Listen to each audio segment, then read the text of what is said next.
नमस्कार। उत्तर प्रदेश में विधानसभा चुनाव करीब आते ही राजनीतिक बिसात बिठाई जा रही है। राज्य में कांग्रेस का जाना पहचाना चेहरा रहे जितिन प्रसाद आज बीजेपी में शामिल हो गए।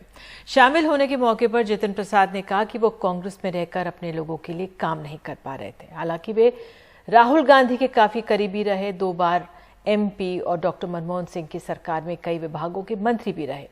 बीजेपी ने शायद उन्हें पार्टी में लेकर ये संदेश देना चाह रही है कि कांग्रेस बिखर रही है और ये योगी सरकार में रूठे ब्राह्मणों को मनाने की कोशिश भी हो सकती है। जो जितिन प्रसाद हैं वो कांग्रेसी थे और हमेशा रहेंगे, पहली बात तो ये। जो जितिन प्रसाद हैं वो कांग्रेसी थे और हमेशा रहेंगे, पहली बात तो ये। जो जितिन प्रसाद हैं वो कांग्रेसी थे और हमेशा रहेंगे। लेकिन वो अपनी बात पे कायम नहीं रहे। उन्होंने अपने बाप दादों की पार्टी छोड़ दी। उनका खानदान उनके दादा के जमाने से कांग्रेसी था और उनके पिता Jitendra Prasad all India Congress committee के वाइस प्रेसिडेंट भी रहे। लेकिन आज जब उन्होंने उस पार्टी को छोड़ा तो कहा कि ये महत्वपूर्ण नहीं कि कौन सी पार्टी छोड़ दी, ये ज्यादा महत्वपूर्ण है कि किस पार्टी में गए। तो ये महत्वपूर्ण निर्णय जो मैंने लिया है, बहुत विचार मंथन और सोच के बाद मैं इस फैसले पे पहुंचा हूं। और सवाल ये नहीं है आज कि मैं किस दल को छोड़ के आ रहा हूं, मगर सवाल ये है कि किस दल में जा रहा हूं और क्यों जा रहा हूं। जितिन प्रसाद के परिवार का शाहजहांपुर और आसपास के इलाके में अच्छा प्रभाव रहा है।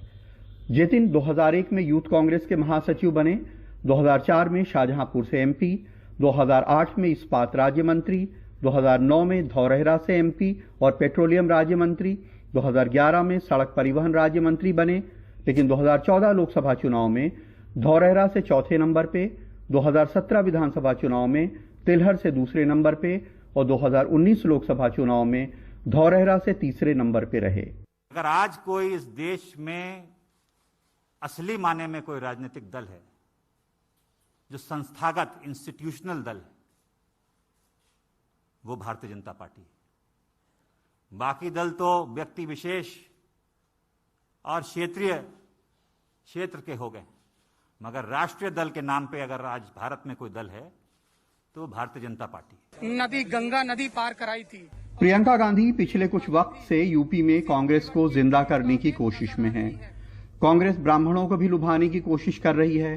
प्रियंका गांधी कभी विंध्याचल मंदिर, कभी हनुमानगढ़ी जाती हैं तो कभी संगम पे स्नान करती हैं।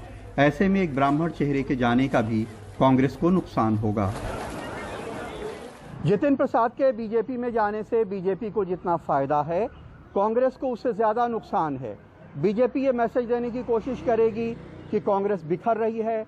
गांधी परिवार और राहुल गांधी के सबसे करीबी लोग उसका साथ छोड़ के जा रहे हैं और शायद ये यूपी में रूठे कहे जा रहे ब्राह्मणों को मनाने की कोशिश भी हो सकती है।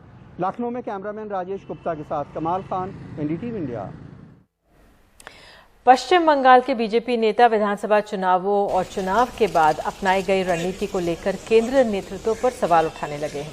खासकर दूसरे राज्यों के नेताओं की तैनाती किए जाने के फैसले से कई नेता नाराज हैं। उनका कहना है कि 2019 में लोकसभा की 18 सीटें जीतकर देने वाले स्थानीय नेताओं पर भरोसा न करना पार्टी की गलती थी।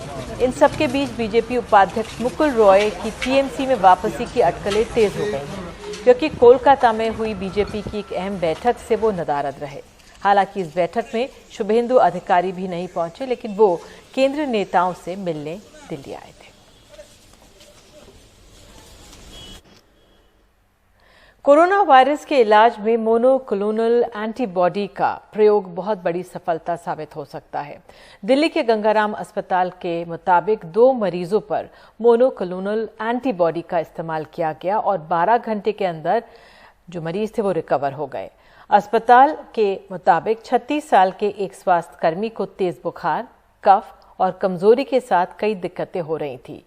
उस मरीज को बीमारी के 6वें दिन ये दवा दी गई और अगले 12 घंटे में उसमें काफी सुधार हुआ और अगले दिन डिस्चार्ज कर दिया गया। इस दवा का ऐसा ही असर 80 साल के एक और मरीज पर भी देखा गया है।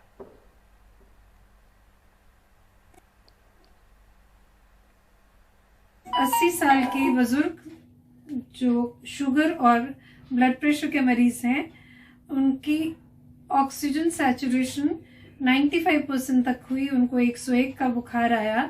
वो हमारे पास डिजीज के 5वें दिन आए। ये मोनोक्लोनल एंटीबॉडीज थी। विद इन 12 घंटे उनके अंदर बहुत तब्दीली आई। उनका बुखार टूट गया, उनका ऑक्सीजन 96 से 98% हो गया। और अब एनडीटीवी की खबर का असर। मई महीने में बनारस की गंगा का पानी हरा हो गया था। जगह जगह उसमें काई यानी शैवाल दिखने लगे थे। इसको लेकर एनडीटीवी ने 27 मई को प्रमुखता से खबर दिखाई। इसके बाद अन्य समाचार पत्रों ने भी खबर छपी तो बनारस जिला प्रशासन हरकत में आया। उसने अब 5 सदस्यीय जांच समिति का गठन कर दिया है, जिसे 3 दिन में अपनी रिपोर्ट प्रशासन को देनी है। इस समिति ने कल गंगा का सैंपल लिया और जांच शुरू कर दी है। दशाश्वमेध घाट पर पानी का यह सैंपल लिया जा रहा है ताकि ये पता लगाया जा सके कि आखिर गंगा का पानी अचानक हरा कैसे हो गया और इसमें काई कैसे दिखने लगी।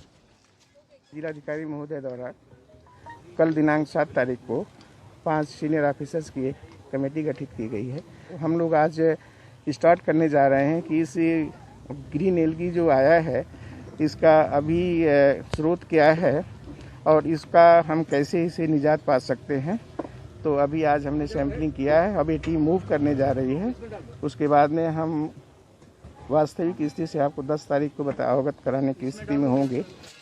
हरे पानी की जांच के लिए कमेटी बनाई गई है। कमेटी ने बनारस से लेकर मिर्जापुर तक के गंगा के अलग अलग इलाकों से सैंपल इकट्ठा किए हैं, जिनकी रिपोर्ट 3 दिन बाद देंगे। लेकिन शुरुआती तौर पर इसके कुछ कारण बताए जा रहे हैं। मिर्जापुर के अप स्ट्रीम में थोड़ा कम था और मिर्जापुर के डायम स्ट्रीम और इधर चुनार में कुछ ज़्यादा आया ग्रीन एल्गी। और ये इसका कारण था कि पानी का ठहराव होना, कम मात्रा होना और 17 मई के आसपास अतिवृष्टि हुई थी। 2 दिन के लिए अतिवृष्टि हुई तो उसके साथ हमारे पानी में फास्फोरस और नाइट्रोजन की मात्रा बढ़ी। इसके वजह से ग्रीन एल्गी और टेम्परेचर भी हमारा गर्मी के दिन में अगर 25 डिग्री से अधिक होता है तो ग्रीन एल्गी का फॉर्मेशन होता है। पानी का रुकना, टेम्परेचर का बढ़ना इसका एक कारण रहा। गंगा लाखों करोड़ों की आस्था का विषय है, लेकिन उसके पानी के हरे हो जाने पर जानकार कह रहे हैं कि फिलहाल ये नहाने योग्य नहीं।